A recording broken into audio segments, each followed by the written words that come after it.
Bonjour, Steve Veilleux. Allô, allô. D'abord, je te dis un gros merci d'avoir accepté mon invitation. Plaisir. Et puis, en même temps, juste pour les gens, dans le fond, tu es Steve Veilleux, auteur, compositeur, interprète, membre également du groupe Caïn, qui est très connu ici dans le paysage culturel. J'ai eu envie de te parler parce que je considère que tu es un gars qui me semble très authentique, très vrai. Et qui est capable aussi d'avoir des échanges un peu plus en profondeur. Donc c'est sur ce côté-là que j'ai eu envie. Puis tu me sembles aussi un gars assez ouvert, assez willing dans la vie. Donc c'est pour ça que j'ai pensé à toi. Donc, en gros, d'abord, comment tu vas en ce moment? Vraiment? Comment tu te sens là-dedans? Ça va bien. Je pense que comme un paquet de monde, je connais des bonnes journées, des journées plus longues. Je pense que tout est à refaire tellement à chaque jour, tu sais, que chaque journée est à bâtir. Puis bon, avec le milieu à l'interne, côté musique, côté scène, nous les artistes, c'est impossible d'avoir une date. C'est pas comme si on traversait une période sombre ou une sabbatique où là, il y a pas on n'a pas le repère de la fin. On n'a pas l'échéancier, on ne le connaît pas. Donc, c'est peut-être ça qui amène, qui peut amener un peu d'angoisse, peut-être. C'est comme une interminable semaine. Je me mets en mode veilleuse, puis j'attends. Ça peut être long, puis c'est là que ça peut devenir angoissant. Tu sais. Fait que, pour répondre à ta question, ça va bien, parce qu'aujourd'hui, je suis dans une bonne journée, sincèrement. Peut-être qu'hier, je n'aurais pas répondu la même chose, ça aurait été tout aussi vrai. C'est des montagnes russes. Je pense que chez nous, on est 7, avec tous les enfants de ma blonde et de moi. Okay. Ouais. T'as combien d'enfants, Steve? Moi, j'en ai 2. T'as 2 enfants à toi, OK. Oui. Fait que, tu sais, on a la chance de savoir d'être tous ensemble pour traverser ça, de faire des rassemblements chaque jour, ne serait-ce qu'autour de la table du souper, tu sais. Mais en même temps, moi, je suis quelqu'un de très, assez sauvage à l'habitude.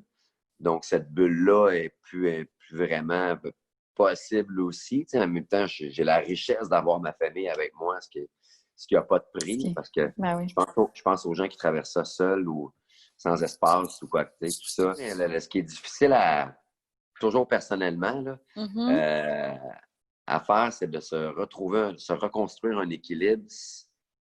Moi, j'ai plus accès à ce que j'aime le plus faire dans ma vie. J'ai plus accès à partager la musique avec des gens, à avoir cet échange-là, à être nourri de tout ce monde-là.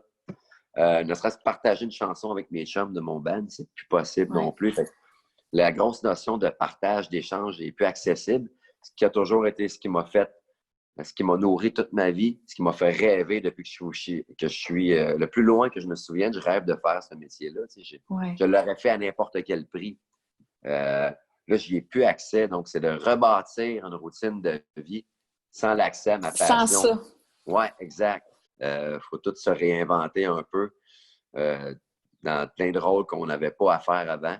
Exact. Est-ce que tu fais de l'école, toi, Steve?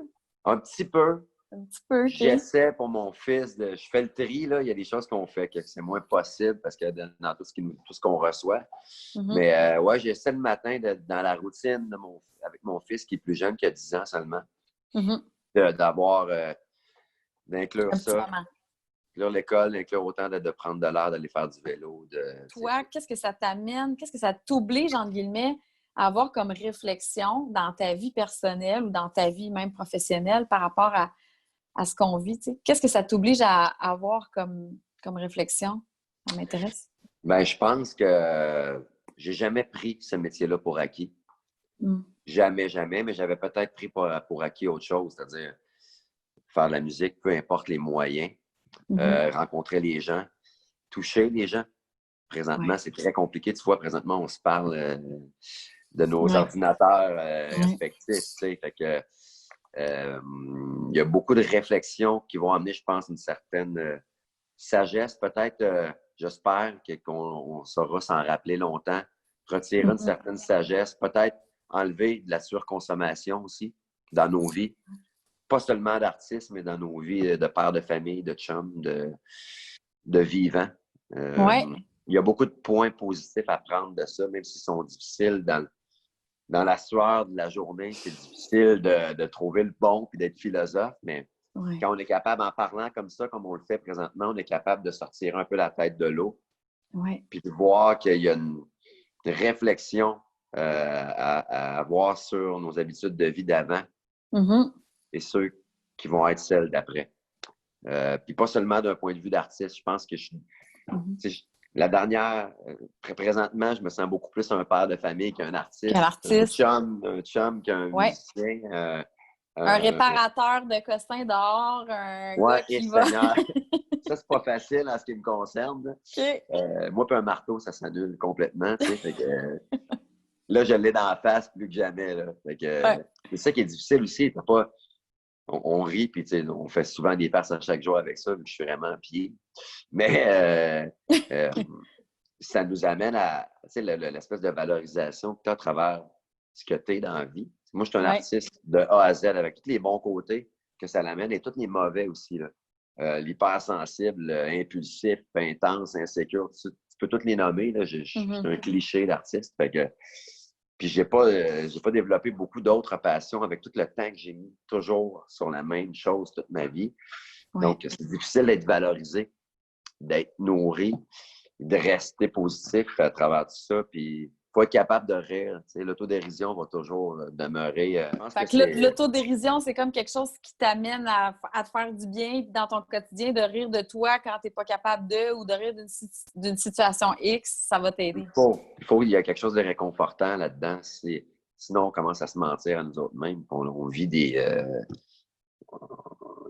on peut choquer facilement après nous-mêmes. Est-ce que tu es un gars plus positif habituellement? Est-ce que tu es quand même une personne assez positive ou ça dépend? Okay. Sincèrement, ça dépend. Ça dépend de la journée. Je vais être un bon chialeux aussi, qui est un bon autre attribut d'un artiste. Là. Je suis capable de chialer. Je ne vais pas être satisfait. Je ne vais pas me mettre des œillères. Je vais être tout ce que je suis. Puis des jours, ce ne sera pas nécessairement facile de me côtoyer pour ça parce que un de mes pires défauts, c'est de me mettre beaucoup, beaucoup de pression. Ouais. Pour des choses qui pourraient être très, très simples des fois.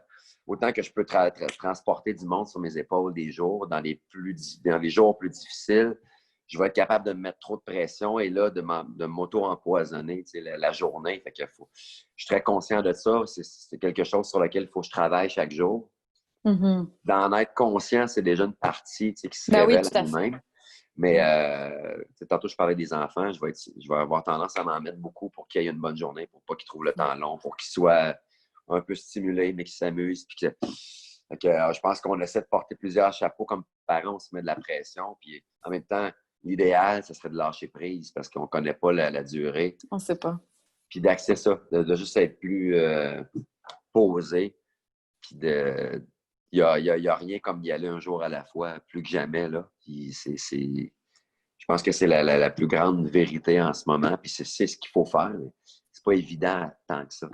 Oui, mais c'est intéressant parce que c'est quelque chose que souvent je parle, puis en même temps, tu fais le pont dans se ramener dans je peux pas avoir le contrôle sur ce qui va se passer demain, puis après-demain, puis dans un mois. Le seul contrôle que j'ai actuellement dans ma vie, c'est ce qui se passe en ce moment ici présent. Donc, tu sais, c'est comme vraiment tout le temps de se ramener là, mais c'est pas toujours évident. On sait, on en est conscient, mais là, c'est de se pratiquer, d'amener une espèce de maîtrise de soi dans nos pensées, puis dans nos émotions. OK, ramène-toi ici, là, en ce moment, aujourd'hui, tu es avec ton gars, tu fais telle affaire, c'est ça qui compte, c'est ça la vérité. Demain, c'est autre chose, tu sais. C'est ça, il faut reconstruire et retricoter une journée demain parce qu'elle va être à recommencer, puis elle va être...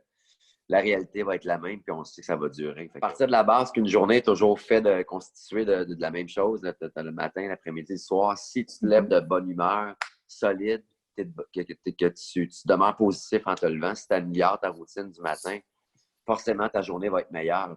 Oui. T'es-tu un gars qui a des habitudes de vie assez saines ou tu sais? Oui. Es-tu un gars quand même actif? Est-ce que tu oui. es conscient, disons, de tout ça? Ou? Absolument, oui. Ben, je pense que dans cet équilibre-là, se tenir en forme physiquement et mentalement, c'est la grosse base. Moi, ça fait des années que je me tiens en forme, que je cours à chaque jour ou presque. J'ai toujours un moment de méditation que j'aime mettre le matin. Un petit 20 minutes, 15-20 minutes. Hey, t'es bon, c'est bon, 15-20 minutes? Oui, ben, ça fait longtemps. Cool. Je suis quelqu'un qui est très décidé, ça court après, ça tourne. Je Ouais. suis quelqu'un qui est assez insomniaque de ma vie aussi. Là. C'est un peu un fardeau dans ma vie. La méditation m'amène cette tranquillité-là qui me fait du bien, qui m'amène aussi à faire un certain ménage d'évacuer l'angoisse, le négatif, tout ça, faire place éclairer mes décisions, faire place à du positif, visualiser des bonnes choses. Fait que physiquement, c'est important. Sinon, rapidement, j'ai moins d'énergie, moins de patience, moins de Puis tu créativité. t'éparpilles, j'imagine. Puis le but de la Ouais. méditation, c'est justement d'apprendre à maîtriser, à se ramener dans l'ici présent. C'est comme un entraînement quotidien du mental. C'est plus important que jamais. Exactement. Mais méditer n'aura jamais été aussi puissant qu'en ce moment. Exactement. Je suis contente. J'aime ton discours, Steve. J'aime ton discours. C'est quoi, toi, ton truc? Qu'est-ce qui t'amène, disons, dans un état justement de bien-être le plus possible ces temps-ci?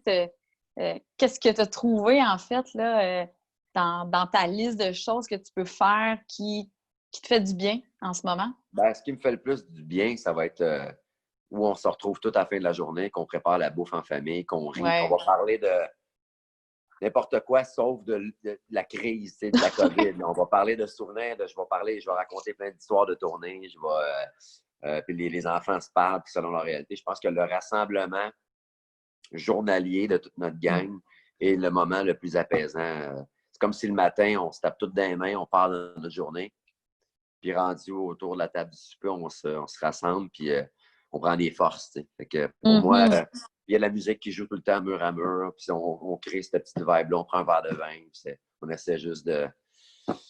On est chanceux d'être ensemble, puis on se raconte ça, puis c'est ce qui est le plus apaisant pour moi à travers cette crise. Puis, par curiosité, est-ce que vous jasez, toi puis ton band? Est-ce que vous restez en contact? Oui. Est-ce qu'il y a-t-il des nouvelles affaires que ça peut émerger? Est-ce que ça vous donne, disons, des sujets de création ou plutôt l'inverse? Est-ce que ça te bloque ou est-ce que ça t'en donne en ce moment? Je parle avec les gars de mon band, puis même l'équipe technique, on est 9, en fait. On garde le coup. Pas mal à chaque semaine, on se fait une réunion, on fait le tour de tout le monde, le tour de nouvelles de tout le monde, puis comment chacun vit ça, puis qu'est-ce qu'ils font, tout ça, c'est super important. Côté inspiration, par contre, moi, pour écrire, il faut que ma tête, autant que mon corps, il faut que physiquement je sois en forme, faut que ma tête il faut que je sois de bonne humeur, faut que présentement, j'ai comme beaucoup trop de tracas pour pouvoir m'asseoir puis avoir envie de déballer une chanson, avoir un flash assez costaud pour écrire quelque chose qui... j'ai toujours été comme ça. Si je suis bien, je prends soin de moi puis que tout va bien, je vais écrire une chanson. Si j'en écris une, ça va assez me stimuler pour en écrire une, deux, trois autres dans un même bloc. Ouais. Ça va faire souvent par séquence. Tandis que là, j'ai pas le partage de la scène. Je vois pas les gens avec qui je fais la musique. Je vis souvent la même chose. On traverse une crise qui est très... C'est de la répétition. Tu l'as dit tantôt, au jour de la marmotte. Fait que pour moi, écrire en ce moment, c'est compliqué. J'ai pas la tête à ça. Puis l'envie pour me mettre les tripes à la table pour déballer. En même temps, je te trouve inspirant. Je trouve ça le fun, ce que tu nous as partagé. Tu n'es pas le seul. Hein? Il y a un paquet d'artistes, il y a un paquet d'humains, il y a un paquet de papas qui sont dans la même situation que toi. Je pense à mon chum, c'est clair qu'il va y avoir plein de gens qui vont se reconnaître dans ton partage, dans ton échange. Puis je te remercie de ta générosité. Je te souhaite tellement que tout ça reprenne bientôt, que la création soit au rendez-vous aussi dans les prochains mois pour que des belles choses puissent sortir aussi, parce que les gens vont en avoir grandement besoin. Ça, c'est clair que vous avez une place primordiale, selon moi, là, psychologiquement, émotionnellement, énergétiquement, dans tous les sens du terme. Là, c'est un besoin essentiel, quant à moi, la musique. Puis, continue parce que ça a l'air quand même de bien marcher. C'est bien gentil. Ça m'a fait vraiment plaisir, Alexandra. Merci de ta générosité. Plaisir. Bye, Steve. Bye, bye.